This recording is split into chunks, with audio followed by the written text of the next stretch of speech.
രാജ്യത്തെ പ്രതിപക്ഷ പാർട്ടികൾക്ക് വലിയ ചോദ്യങ്ങൾ ഉയർത്തിക്കൊണ്ട് അഭിപ്രായ സർവേകളും പ്രവചനങ്ങളുമൊക്കെ വന്നുകൊണ്ടിരിക്കുകയാണ്. വടക്കേ ഇന്ത്യയിൽ വീണ്ടും നരേന്ദ്രമോദി തരംഗം. ഗുജറാത്ത്, രാജസ്ഥാൻ, ഹിമാചൽ പ്രദേശ് തുടങ്ങിയ സംസ്ഥാനങ്ങൾ BJP തൂത്തുവാരും. അതേസമയം കേരളത്തിൽ പിണറായി വിജയനും CPM-നും MV ഗോവിന്ദനും ചോദ്യങ്ങൾ. ഒരൊറ്റ സീറ്റ് പോലും ഇത്തവണ CPM ഇവിടെ നേടില്ല, ഇടതുമുന്നണി നേടില്ല എന്നാണ് സർവേ ഫലസൂചനകൾ വിരൽ ചൂണ്ടുന്നത്. മുഖ്യമന്ത്രി പിണറായി വിജയന്റെയും CPM സംസ്ഥാന സെക്രട്ടറി MV ഗോവിന്ദന്റെയും സ്വപ്നങ്ങൾ തകർന്നടിയുകയാണ്.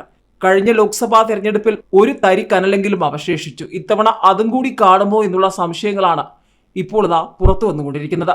സർവേ ഫലസൂചനകൾ വിരൽ ചൂണ്ടുന്നത് കേരളത്തിൽ UDF തൂത്തുവാരുമെന്നാണ്. ഏതായാലും കേരളത്തിൽ UDF തരംഗം തന്നെയായിരിക്കുമെന്നാണ് സി വോട്ടർ അഭിപ്രായ സർവേ.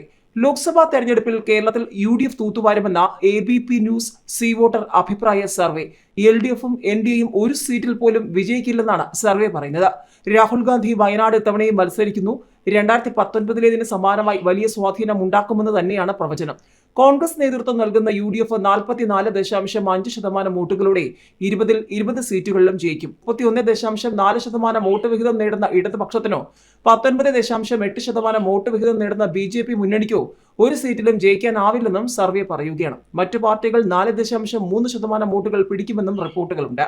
തമിഴ്നാട്ടിൽ DMK മുന്നണി തൂത്തുവാരുമെന്നും സർവേയിലുണ്ട്. അവിടെയും BJPക്ക് ഒരു സീറ്റിലും ജയിക്കാനാകില്ലെന്നാണ് പ്രവചനം. അതേസമയം ഗുജറാത്ത്, രാജസ്ഥാൻ, ഹിമാചൽ പ്രദേശ് തുടങ്ങിയ സംസ്ഥാനങ്ങളിൽ BJP തൂത്തുവാരുമെന്നാണ് സർവേ പ്രവചിക്കുന്നത്.